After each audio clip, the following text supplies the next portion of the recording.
Flipkart.com, the online megastore.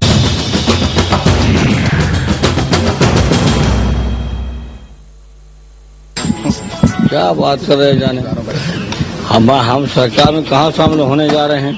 किसी ने मंत्रण दिया है? बराबर से बातों से क्या मतलब है? He's the man who changed the script for Pranab Mukherjee and for the UPA. A.K. Bhattacharya, let me come to you.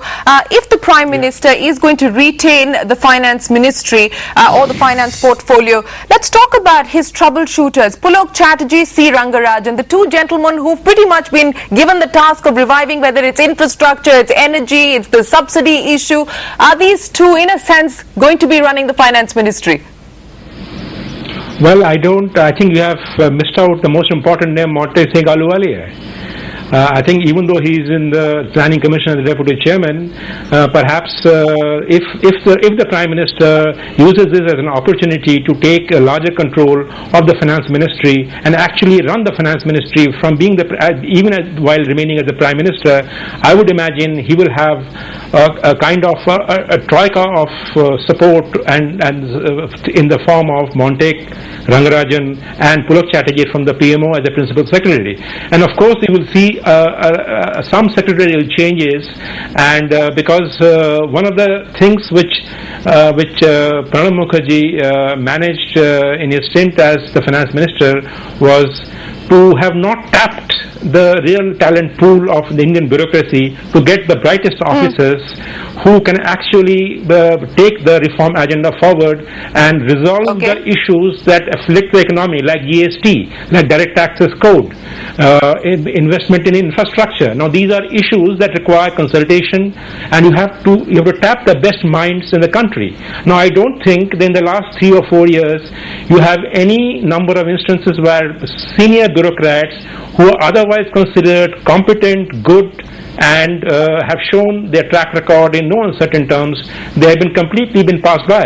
So I would see a change in the bureaucracy level, the top secretariat team in the Finance Ministry, and then you will see Montek, Rangarajan and Pulok Chatterjee at the Principal Secretary level maybe running the Finance Ministry. You know, let's talk about those controversial decisions that need to be taken several times, whether it was Pranab Mukherjee, it was the Prime Minister, even speaking on the floor of the House, saying that tough decisions need to be taken, like capping oil subsidies. Yet what we've actually seen happen on the ground is a very, very different story. Do you believe this government will risk taking the controversial reform path? Well, that's the big question. Whether if anybody has to lead from the front, let me use the cricketing terminology. When the pitch is bad and you have a target which is huge, then you must send your best batsman out. And who is your best batsman? Send your best batsman, who is, in my view, in this government, you have to really lead from the front. It has to be the Prime Minister, and he has to take that call and say, I must bite the bullet, as he did say after the presentation of the budget this time. So Prime Minister has to show and lead from the front and say, I want to do this. Otherwise, I don't see anything moving forward. All right, Manani, very quickly, I want you to comment on that. I think, Mr. Bhattacharya would know the ins and outs of the finance policy, but don't forget that unless the Prime Minister has the full backing of the party and Sonia Gandhi, things like your fuel subsidy and all, they're very tough political decisions to make. And we've seen differences within the Congress party. Exactly. So I think the Prime Minister should have a frank talk with Sonia Gandhi and say that these are what are doable, what are not doable, and you have a list. Otherwise, the expectations will be so high. Exactly. There's certain things that you can do without going to Parliament, right? Absolutely. There's certain things you can do without. But they didn't move on any of the executive decisions either. The ones which are doable and you can push ahead instead of the inertia that was shown. But don't expect, Manmohan Singh to, suddenly as though everything has changed. Absolutely. Because there's a new finance minister. Mohandas Pai, this is a crucial year. This could be the make or break year as far as the economy is concerned. I mean, we don't need any more warnings from the likes of S&P. We know what our problems are, and a lot of our problems are self-inflicted. It has very little window before we actually get into election mode and we see a bunch of populist measures being rolled out. The window very, very limited, even if the Prime Minister wants to turn things around. Yes, Shireen, I think the window is just about one quarter. We already seen the monsoon falter. The monsoon may not be very good, and we have only one quarter, because whatever decisions are taken during this quarter, the impact has to be felt before the end of the year, or this year is gone. The spending is out of control, revenues are not coming in, the trade deficit is going up, and the rupee is getting hammered, and unless you take action the next 90 days, things are not going to work out, because this year will be a washout. If this year is a washout, next year too is not going to be a good year.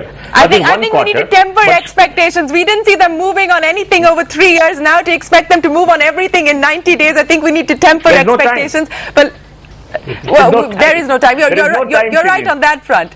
You're right on that front. Let me go across to Siddharth Zarabi for quick comments there. Siddharth, we were talking about changes in the finance ministry. There's also been a lot of talk about a larger cabinet reshuffle that is likely now that Pranab Mukherjee is perhaps headed to Rashtrapati Bhavan, or is more or less headed to Rashtrapati Bhavan. What are you picking up? Well, before that, Kapil Sibal has just arrived, and clearly there's a spectrum on his mind. But on the point that you just asked me, the Economic Affairs Secretary, which is the crucial sort of linchpin post when it comes to coordination as far as economic decisions are concerned, Mr. Gopalan is already on an extension, and therefore you will have one of the first things happening, a new Economic Affairs Secretary coming in place. Given the current hierarchy within the Economic Affairs, within the Finance Ministry, it would be interesting to see if someone else comes out, people like what Mr. A.K. Bhattacharya was talking about. The second point as far as the reshuffle is concerned, and this is what we have been maintaining since 1:30, this is what Pawan Bansal also sort of told us, and this is what sources are saying. The fact is that right now there is no appetite within the Congress party to go in for a reshuffle of any sorts. That is not what their intention is. The intention is to get the presidential election sorted out, and the Prime Minister retaining the ministry like he did in 2008 and what we have been pointing out so many times will perhaps be the best thing for this government, and that is what Pranab has almost said finally here. Okay, we're running out of time. Manani Chatterjee and Prabhu Chawla, it comes back to politics, so I'm going to leave you with the final words on this.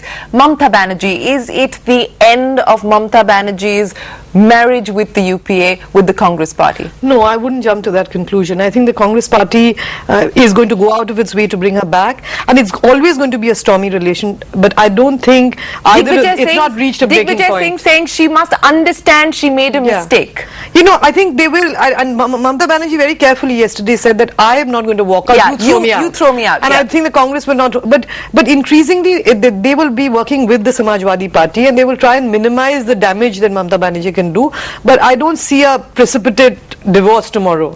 No divorce expected, Prabhu Chawla? We are talking in contradictory terms. We want the reforms, we want Mamata and Mulayam together also in the government. These are fancy dreams which are all talking about, but one thing I must tell you, the corporate compulsion and economics is not going to dictate politics of this country. Okay. That is one thing for sure, that whatever corporate czars and corporate honchos, they have been dictating the policies of this government for the past 3 years. They are not going to happen. They won't get incentives. They won't get subsidies. They want to cut the subsidies of the poor people and get incentives of the corporate backers. My God, now you're sounding like Mamata Banerjee yourself, Prabhu Chawla. I'm telling you, the corporate compulsions are no more with them. Now that they have to win an election, they cannot be seen as not imposing inspector prices. Why inspector price is not being decided? Okay, so somebody has to pay the money for it. Temper hopes as far as reforms are concerned. Manani Chatterjee, Prabhu Chawla, A.K. Bhattacharya, Mohandas Pai, Siddharth Zarabi, appreciate you joining us here on the CNBC-TV18 special. We will know soon enough whether the Prime Minister is actually going to move on that reform agenda,